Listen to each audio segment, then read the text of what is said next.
Anger, one of the 6 main emotions. Whether it's finding out your husband's a drug dealer or watching your past self doing something incredibly stupid, anger is an emotion that can come about fairly easily. And no one understands this more than gamers.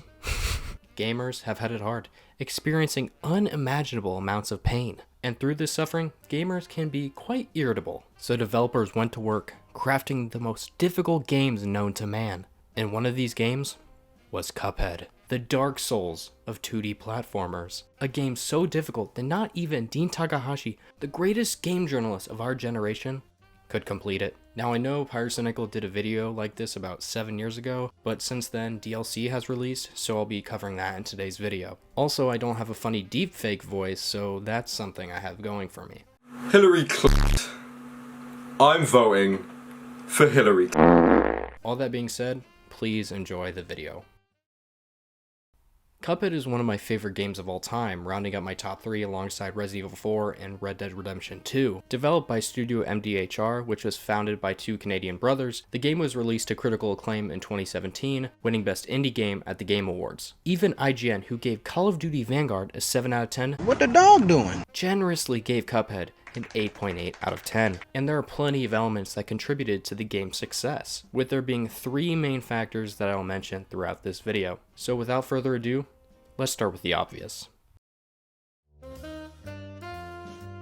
From the opening home screen, Cuphead makes a great first impression. But wait, there's more! The bendy movements sporting a style resembling 1930s cartoons, also known as rubber hose animation, with the main character being directly inspired from Japanese propaganda, where an evil version of Mickey Mouse attacks Japan. I guess somebody didn't enjoy Disney's National Treasure, starring the Nicolas Cage.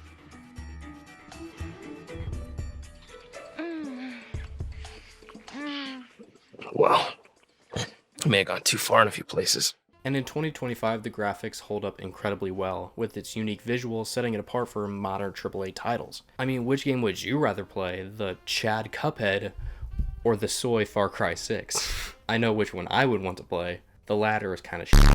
Did I ever tell you the definition of insanity? But with Cuphead being drawn frame by frame, it perfectly transitioned a style into a game that by itself is just a great 2D platformer. And besides Bendy and the soon-to-be mouse, PI for hire, I really haven't seen that much in modern games. Or it's just me not looking close enough, but who knows. However, there seems to be one thing I'm forgetting. Oh, that's right. The music. I'm in the thick of it, everybody.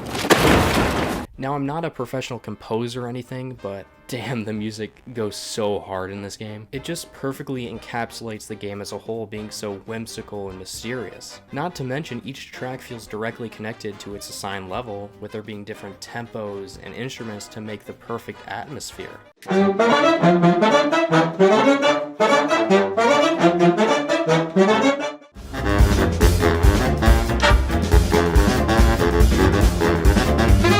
Something that I usually don't pay much attention to when I'm playing games. But with Cuphead, it's really necessary to have the full experience. Before the game begins, it starts with a storybook, which they directly stole from Shrek. No. Essentially, Cuphead, having 0 luck or intelligence, decides to bet his soul for all of the loot in the Devil's Casino. Unsurprisingly, he loses the bet and is then tasked to collect the souls of all those indebted to the devil. And after returning home and passing the grueling tutorial,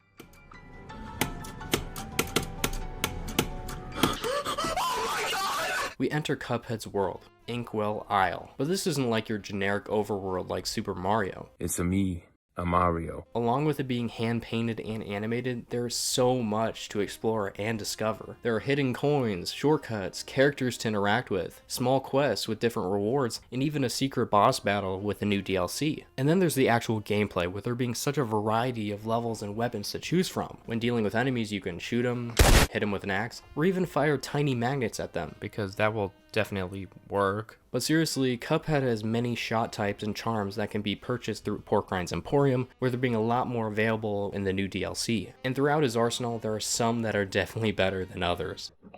It's awful. As for shot types, there's Roundabout, Spread, Charge, and the new crack shot. These are all very serviceable shot types that can help you take down enemies quicker. But then you have shots like Chaser, What the f is this piece of shit? which is just aimbot, but with shots less damaging than any of Deji's diss tracks. Next, there are the charms, different abilities to aid you while in battle. For this though, there are only 4 that are viable in my own opinion. Smoke Bomb, Astral Cookie, Heart Ring, and the Divine Relic, which only really apply to aerial boss battles, with one of these being far better than the rest. However, before the DLC, there was the Smoke Bomb, which was pretty much the only option that you had, being able to teleport between enemies without taking a single hit of damage. But Astral Cookie and Heart Ring brought something that wasn't available prior to the DLC, and that's extra hit points without decreasing your damage, with it making it much easier to beat bosses with a higher grade. Now, the Astral Cookie is pretty much the backbone of the DLC, allowing you to play as Miss Chalice, who has her own special abilities and strengths. This includes double jumping, a dash that's also a parry, an invincibility roll, and above all that, an extra hit point, with her also having her own supers, with one of them being a flying heart that allows her to take an extra hit. And the DLC keeps this in mind, designing the levels to cater to her abilities. This doesn't mean you have to use the Astral Cookie though, and that's where the Heart Ring comes in, which I believe is the most overpowered charm in the entire game. With this charm, you can earn up to 3 hearts by only parrying 6 objects. But unlike Heart and Twin Heart, you don't have any damage decrease at all. So basically you can have 6 total hit points with none of the drawback. And with Crackshot having a parryable object as its EX move, it's super easy to defeat bosses with an S rank, which was so much more difficult prior. I mean, you could use another charm like Coffee,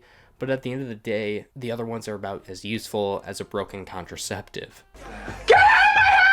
Then finally, you have your supers, which are all pretty decent to be honest, giving you a large attack move, invincibility, or even a giant ghost, which is probably the worst out of the 3.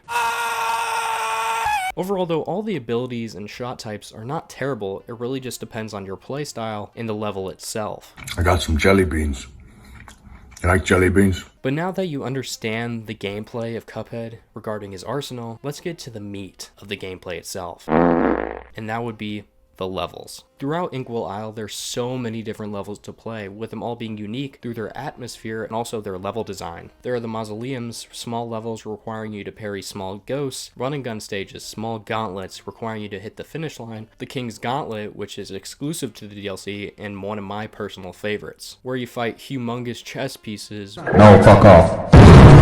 Using your parrying ability, and finally the main boss battles, with you having a regular kind of boss fight and your aerial boss fight. These boss fights all have so much personality, with each of the characters being so expressive and well animated, and each level brings something new to the table, with not one boss fight feeling the same. Out of the original fights, Grim Matchstick, Dr. Kyle's Robot, the Phantom Express, and of course King Dice were all fights that I thought changed the gameplay dramatically, adding new elements to make the boss battle feel unique. This may be adding moving platforms or using parrying as a gameplay mechanic, and this experimental gameplay I feel is much more present through the new DLC, with 2 that stood out to me being Glumpston the Giant and the Howling Aces. Having to stand on closing parryable objects and also a tilted camera are all just really cool concepts that really add to the memorability of the level, and that one word basically summarized why I love this game so much.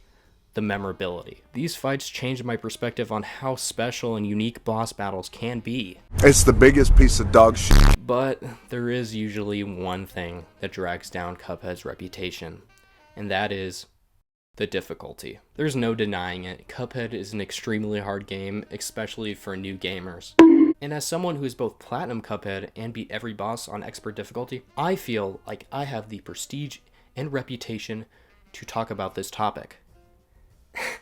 And yes, I have not been outside for years. The way Cuphead is designed, it forces players to put in the effort and practice to defeat bosses efficiently and with a higher grade. But personally, I don't think the difficulty is that unfair. And this is coming from me, someone who is god-awful at video games. Huh? I mean, the only time I really remember being good at a game was when I was playing Siege years ago when I got gold and ranked. Coming with direction and magnitude.